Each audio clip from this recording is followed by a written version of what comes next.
The Independent National Electoral Commission has adopted a recently approved gender policy that will ensure that interests of women are promoted and protected, starting with the 2015 general elections.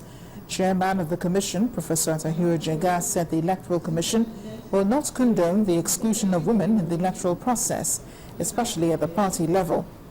He said no country regards a success in economic development and progress without creating an enabling environment for women who make up a percentage of the electorate that cannot be ignored. Professor Jega made these known at a meeting with a women advocacy group led by the Minister for Women Affairs, Hajia Zainab Mina. She urged INEC to intervene in the process so that women and persons living with disabilities are not schemed out. To health matters now. Strike in the health sector has become a recurring decimal in the nation. This time, the joint health sector unions are the aggrieved ones. The trouble is all about agreements reached with the federal government, which the unions say have not been implemented. While the strike seems to be taking effect in other parts of the country, here in Lagos, it seems to be a total shutdown. Our correspondent, Mary Alale Yusuf, brings us an update on the health sector strike.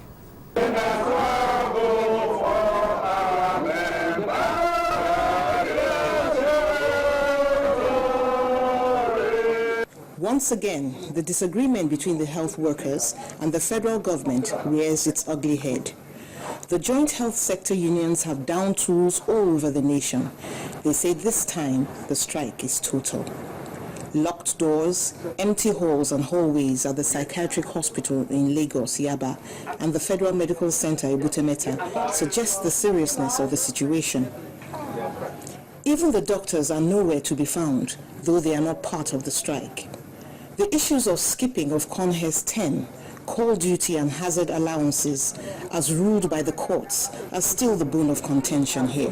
We went to court on 5 issues and won the 5 issues from the National Industrial Court of Nigeria. The issue of consultancy. The health professionals are asking for consultancy in their respective, professions. In your profession, you cannot get to level 17. It's only doctors with MBBS, first degree, that get to level 17. We started before the doctors agitating for this, and it's as a result of our struggle that government was about to answer us and doctors opposed it. The supervising Minister of Health had earlier said that it was wrong to abandon ongoing negotiations to embark on a strike. Government has shown commitment to the cost of the health workers, and the higher level of body was working on the issues with Johesu. Up to the last meeting on the 6th of November 2014, there had not been any disagreement of any fundamental nature to warrant the strike action. Dialogue, first year, second year, third year, and this is the 4th year. These patients at the psychiatric hospital came for their drugs, but there is no one to attend to them. So they wait. Hear why this elderly woman at the FMC Ibutemeta has been discharged. I'm taking her home because of the discharge because of the strike. It seems just when the doctors have got what they want from the federal government, the health workers go on strike, and vice versa. And either way, the patients end up being hit. When will it all end, and who will be the first to sheath the proverbial sword? Well, the health workers say that apart from the implementation of their demands, a uniform salary structure will be the way to go. Mary Alale Yusuf, Channels Television News. We're heading to the courts now. A federal high court sitting in Abuja has rejected an application seeking to stop the national chairman of the People's Democratic Party, Alhaji Adamu Muazu, from parading himself as the party's chairman. The court also refused to grant another application seeking to stop the proposed national convention of the People's Democratic Party being planned to ratify the appointment of Muazu as national chairman. A PDP member from Adamawa State, Aliyu Gurin, approached the court claiming that the resignation of the party's former national chairman, Alhaji Bamanga Tukur, was not in order.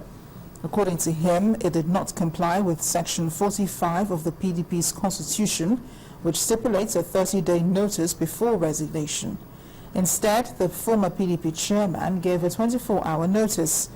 Justice Stephen Chukwu, however, asked that the PDP and Alhaji Mazu appear before him for hearing in the case. Well, today we had an application ex parte before the court, which we took. We're urging the court to restrain PDP and the national chairman, so to say, from holding their national convention pending the determination of the hearing, the motion on notice, because we actually filed a motion on notice, which we have served them. But the court said no, we should put them on notice and come back on the 20th of November to argue the motion on notice. Meanwhile, the Court of Appeal sitting in Lagos has set aside the ruling of Justice Oluwatoyin Ipaye of the Lagos High Court Ikeja and granted a former Lagos socialist Fred Ajuduwa bail to seek medical treatment abroad. Justice Ipaye had refused Ajuduwa's bail application in a suit filed against him by the Economic and Financial Crimes Commission, the EFCC, for allegedly defrauding former Chief of Army Staff, retired Lieutenant General Ishaya Bamai, of about $8.4 million. Dissatisfied, Ajuduwa, through his lawyer, Olalekan Ojo, appealed against the ruling and urged the appellate court to set it aside.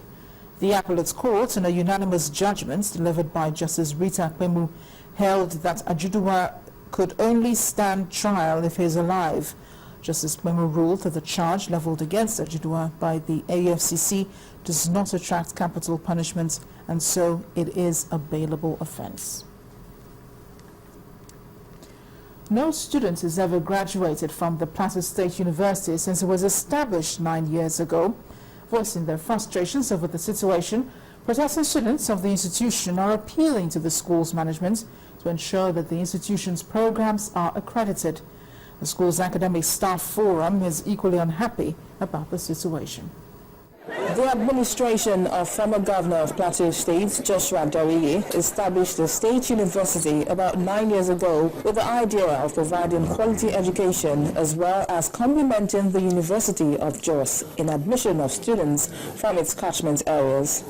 High hopes heralded the birth of the ivory tower taken off from its permanent site and offer courses in arts, environmental sciences, management sciences, natural and applied sciences, as well as social sciences. However, 8 years after the establishment, none of the courses are yet to be accredited by a relevant authority, which is attracting the students' protest. The government have paid adamant to our cries, to our plights, and now the inconsistency of administration had triggered us to come out and agitate that what would be our fate.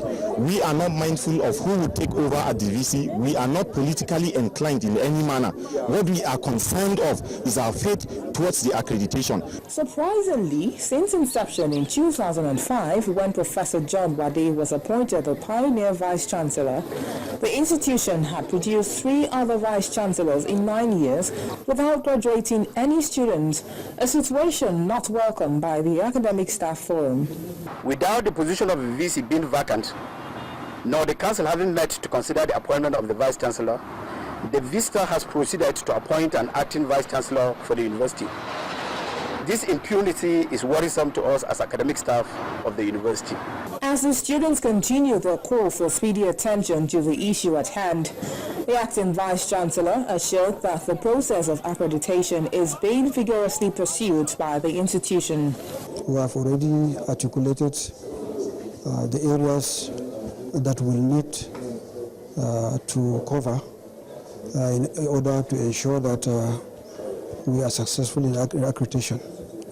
And the areas in infrastructure, that is to do with the classrooms, the lecture halls, laboratories, and secondly, the curriculum. It's still unclear what the fate of the 400-level students of the Plateau State University that will be writing their final examination will be when their courses are yet to be accredited by the relevant authority. Still ahead on the news at 10, telecom operators demand critical national infrastructure status to guarantee safety to base stations. That's in business news. Please join us again.